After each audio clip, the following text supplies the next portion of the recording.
Hi guys, rachybop here. Welcome to this video in which I'm going to be showing you how I make my Sims mobile videos, and I'm going to be using AirServer, OBS and Adobe Premiere. There are free software versions available that you can try within each step, but those are the programs I'm going to use, so I hope this will help some of you out. Before I go any further, this video has been very kindly sponsored by Kaspersky. Thank you so much to them for sponsoring this video. Kaspersky Total Security offers a complete security and privacy suite. Personally, I love it because it's so easy to customize. I haven't used antivirus software for a very long time, I'm ashamed to say, and the one thing that put me off them was how many issues they would give you and how many things that you do want to use that they would block you from using. With Kaspersky Total Security, I've had no problems whatsoever. Anything that pops up, it will give me a warning, and it's basically saying, do you know what you're doing on this website? Do you know what you're doing launching this software? If it does pose a certain risk, and then if you do know what you're doing,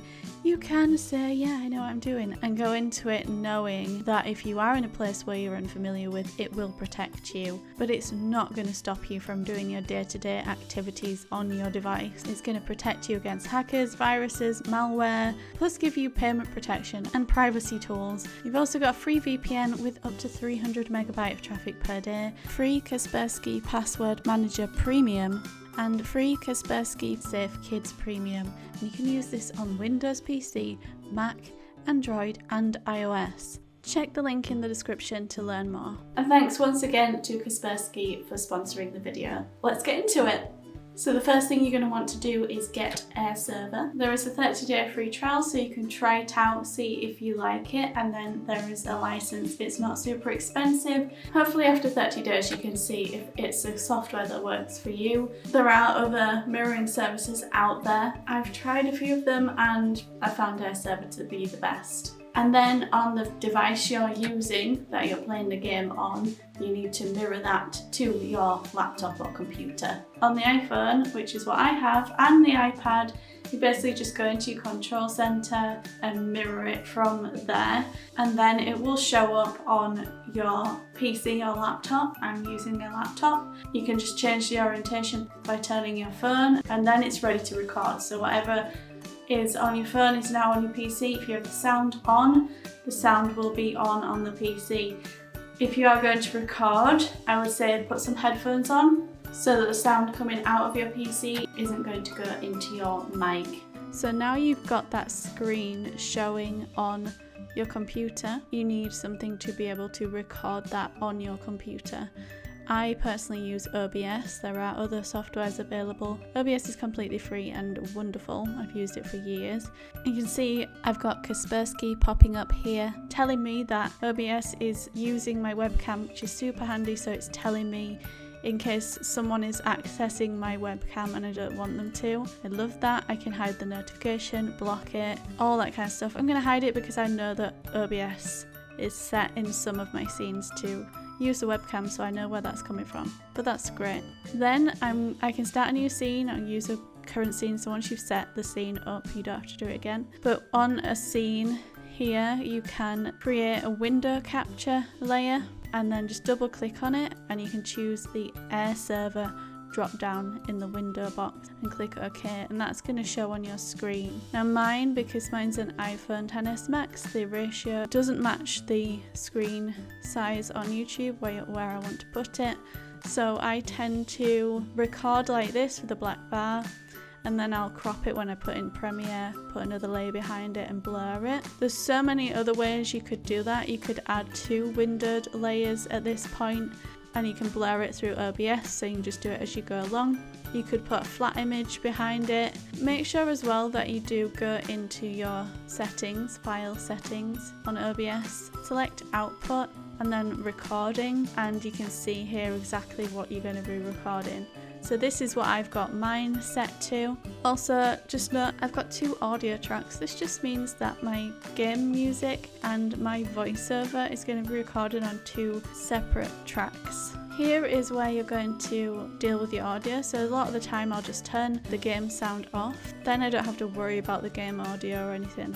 But if you do want that there, I would suggest recording it on a separate track and turning it all the way up so you can capture the best quality and work with it in editing. But if you're not super familiar with it, it might just be worth running some tests and doing different levels and things. And always make sure you've got your mic turned up for when you come to record. Also click this little cogwheel, go to properties, and make sure you've got the correct mic selected. You don't want to record a whole thing and then find out it was wrong. Then when you're all set up here, you click start recording. And then when you're done, you stop recording and your file will go into the folder that you set it to go to when we looked at the settings output. Then I will create a folder called whatever I want to call my project. In this case, Sims Mobile Update Example. Then in that folder, I will place my footage that I captured. Then I'll go ahead and launch Premiere. Then I will select New Project, find the folder that you want to save it to. So in my case, Sims Mobile Update Example, select that folder, give it name. So what I usually actually do when I have this folder open, I will select it, then copy that. So Control C and select folder and just Control V to paste it there, and that just makes them match. Click OK. And that will open this. Currently on editing setup, you can set up your own setups in Premiere. And if you're using other free software, it's probably a lot simpler than this. So don't worry, but this is just how I do it in Premiere. Then if we go to File, Import, you can then import that footage that we saved in our folder. And that will appear in this box down here, just there. Then we need to create a sequence. You can just drag that in and that will create a sequence, but because my footage is not the correct ratio, I want to create a sequence that is, and then work on top of that. So I'm going to Control N. I think if you go File, New, you can go File, New Sequence. That's Control N. So Control N. And then these are the settings that I currently use. And then instead of sequence here, I just change it to what I've already got saved in my paste bar. So Control V, and that will paste the same name. Whatever you put here, it will automatically put that in the name of the export file. So I find it easiest to just put what you want it to be called. You can change all your settings and everything here. You can make it custom if you want to. This is what I've got it set to, and then OK. Okay, now that's set up how I want it to be, I'm going to take this file that I recorded in OBS and I'm just going to drag it into the timeline. Then it will give me this message. I can change the sequence settings, which in this case I don't want to do because again, it's a different ratio, so I want to keep them as they are. And that's going to give us our black bar.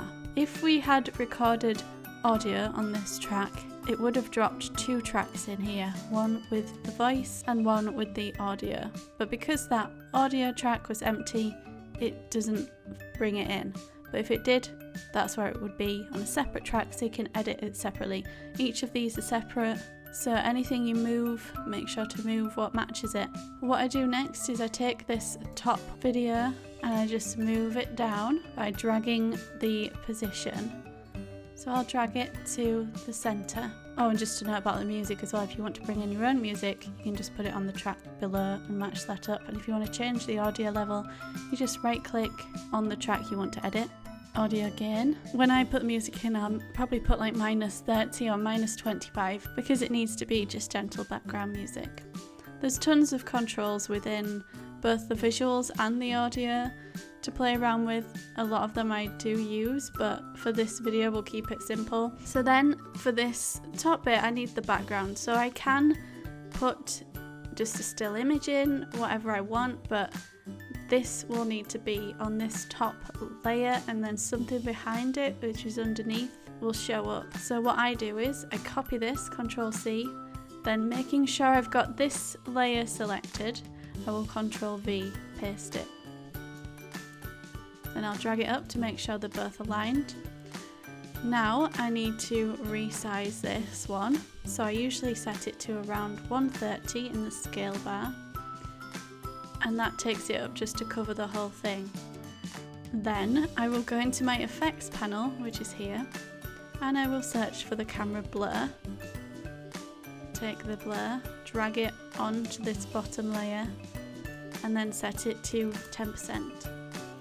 Then, as you notice, there's still this bar here from OBS. I will get the crop filter or effect and then drag that onto the top layer, because that black bar is on the top layer, and I will drag that up, usually around that mark. There's no big deal. If you get it wrong, you can change it further down the line, and if you chop it up, you can change it for each part. And if you realise that maybe that bit's not quite in the centre, you can just move that and that as well, just to make it match. But now I find that everything moves along together, both the background and the foreground.